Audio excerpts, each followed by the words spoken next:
In 2003-2004, known as the transformation under our previous president, and that process, which was very much a dialogue across all campuses in the country, highlighted the need for support mechanisms to facilitate more effective connections among researchers and between the campus and the community.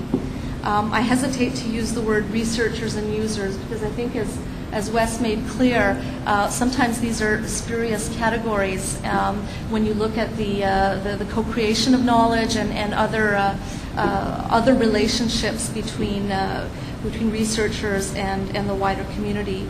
So out of that came the idea for the clusters. And the idea that SSHRC needs to be more proactively involved in mobilizing knowledge for greater impact. And those areas are under my responsibility at SSHRC. We went through a very fairly extensive consultation process in terms of actually designing the clusters competition, in terms of providing opportunities for letters of intent, and embryonic clusters, as it were, a series of analysis papers and workshops, etc. So the projects that were supported by these pilot programs, and my understanding is that this cluster was one of them, was there from the beginning, was to develop and sustain full-scale ongoing networks that will contribute to unprecedented sharing of access to and application of research knowledge. So there are really the key words. And there's obviously a desire to create something very world-class. In 2006, we launched the call for the full clusters grants, and these were awarded in March '07.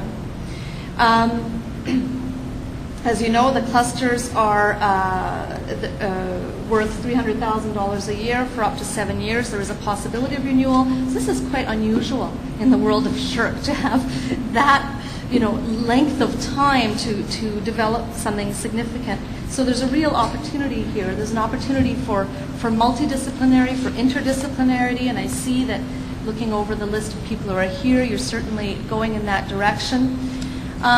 One of the other interesting aspects is that, contrary to most SSHRC programs, the clusters program does not provide direct support for research per se.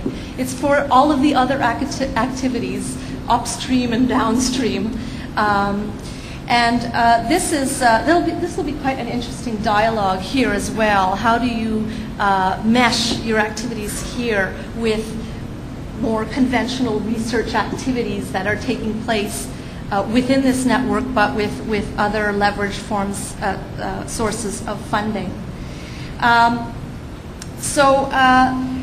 There is an expectation here to focus on issues, themes, and content areas where Canada offers both an existing critical mass of expertise and specific opportunities for research and research training.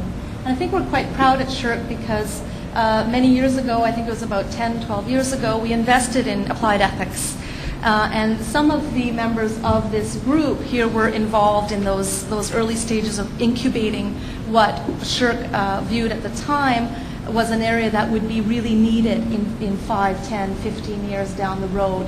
And so I think we're seeing the fruit that came out of that investment many years ago.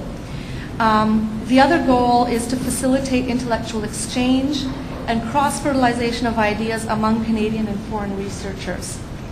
And the third is to facilitate the work of researchers and users. Unfortunately, I think it is part of our program literature, but at some point we'll have to look at that, in the nonprofit, public, and private sectors who are collaboratively seeking solutions to complex issues.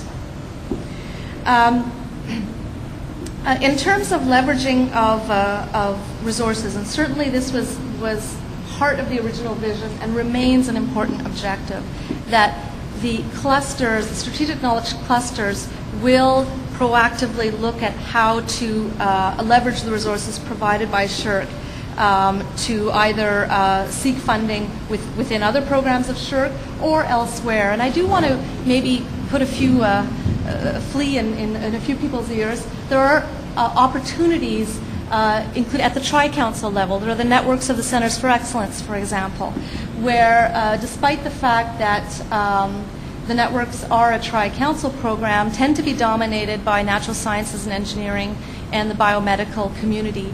And part of that, not all of it, but part of the problem is that our community does not apply or does not look to that source of funding.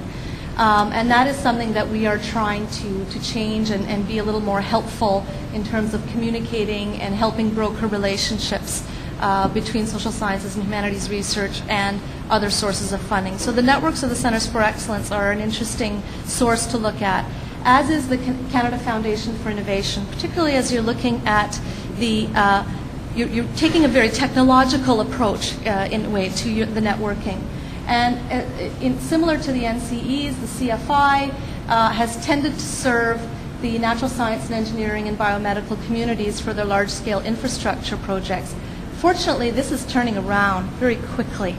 And as recently as February, there were 2 large digital humanities projects that were funded by CFI, Synergies and Érudit, both on the open access platforms.